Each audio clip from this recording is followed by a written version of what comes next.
Good morning.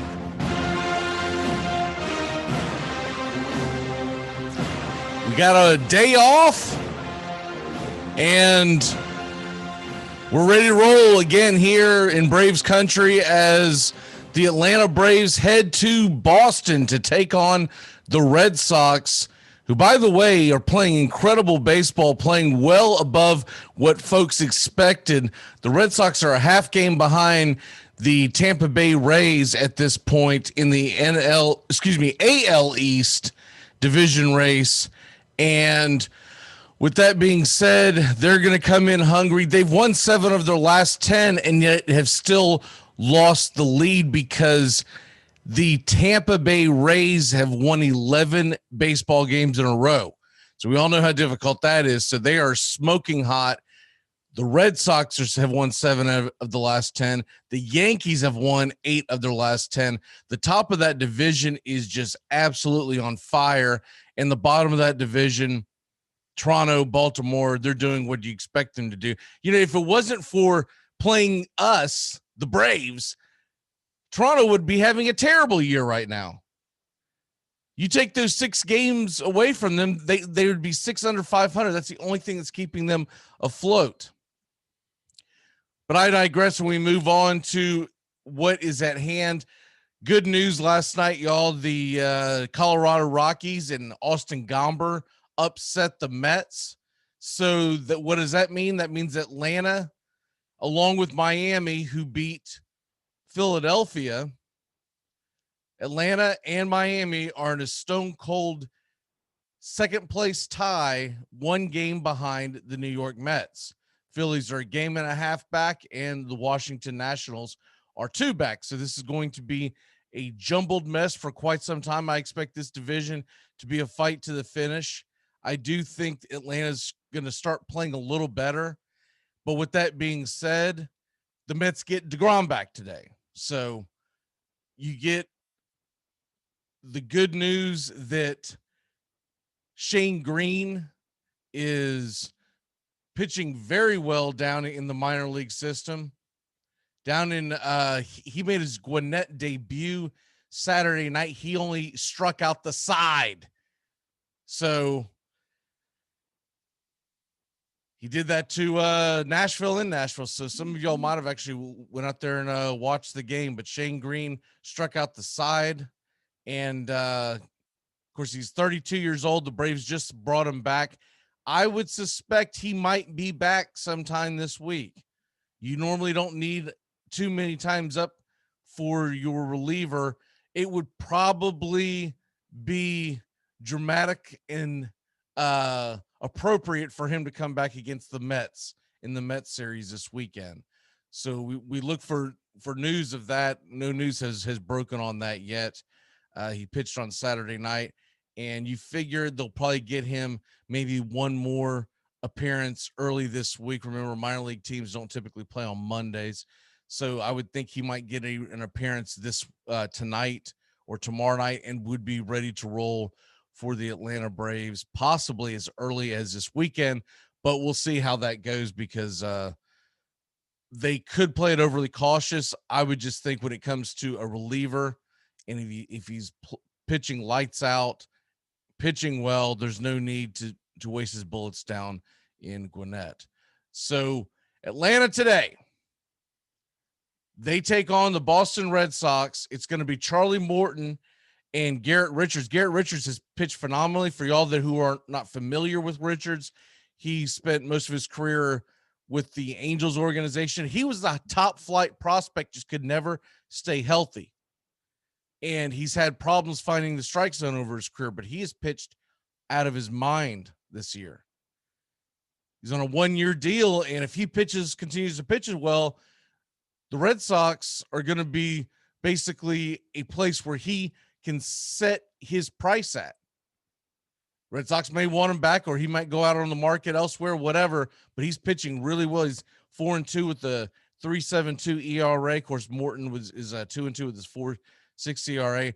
I expect to see more of what we saw out of Morton yesterday, or excuse me, last time out, because that's the Morton you expected. the $15 million man, right? The guy that honestly could have went a little farther in his last outing, but Snicker pulled him for a pinch hitter. That won't be the case today because we're going to have the designated hitter rule in Boston. So I would suspect our designated hitter will most likely be Pablo Sandoval.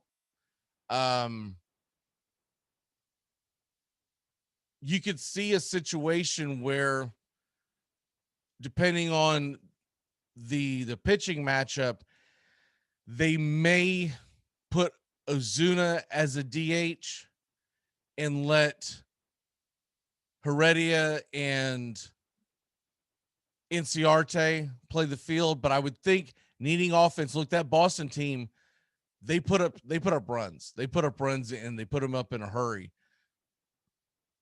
You're going to need some offense. So I would think you would want Sandoval in there. And I would think Sandoval would have something to prove as well. Xander Bogaerts did not play Sunday's game. It was just normal rest for him. But I expect him to be in the lineup for Boston today. And Boston's offense, if you have not watched it, if you're not kept up with it, they are a legitimate force.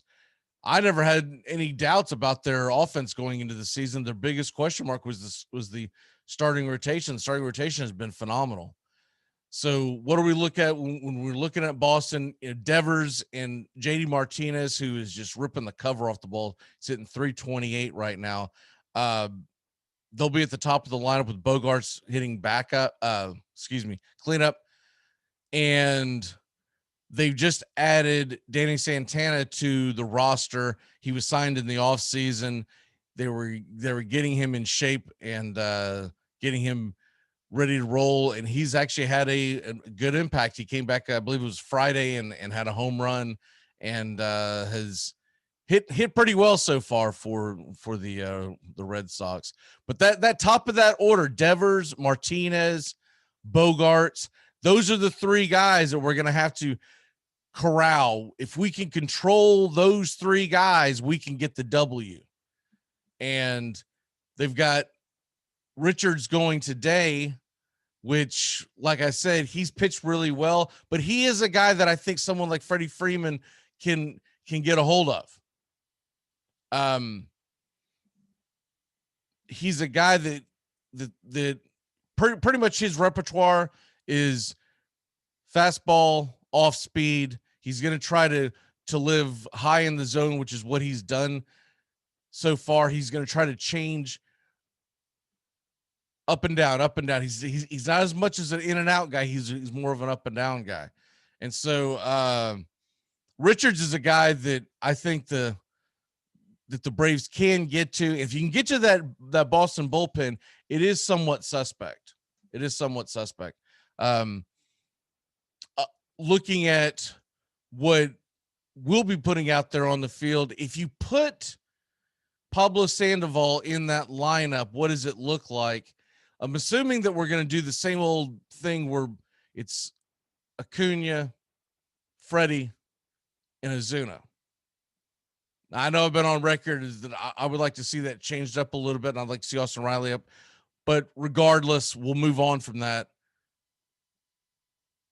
Your four hitter, if you're not going to put Riley there, then I'm all for putting Sandoval there and then Riley and then Ozzy. But most likely what he's going to do, he's going to keep the top four the same, putting Ozzy down there in the cleanup spot. And then I would tend to think at some point you're going to have Riley at 5 and then probably Pablo at 6 with Dansby at 7. That would be my guess.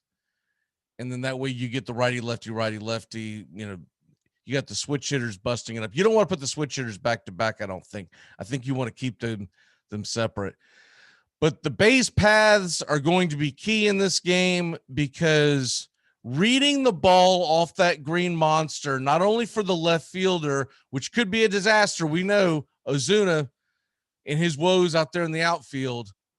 That would be my only reason why I would think that they could DH Ozuna. They might be worried about how he'll play the left field wall, but if they decide not to, they decide to keep Ozuna because they want Pablo and Ozuna's bat in there, how Ozuna plays that left field green monster is going to be key, and how the Braves read that monster when they're on the base paths are going to be key, because when you're on the base path and you see that ball heading towards the wall, being able to react, not just the player, not just the runner, but also your third base coach, your first base coach, how they react and send a guy or don't send a guy could be key in this ball game. It's a very difficult outfield to defend. I'm not concerned with Acuna's ability. We're never concerned with Inciarte. And of course, Heredia, I think, does a fine job. It's more going to be concerning with that right-handed lineup that likes to bang the wall. The Bogarts, JD Martinez and company.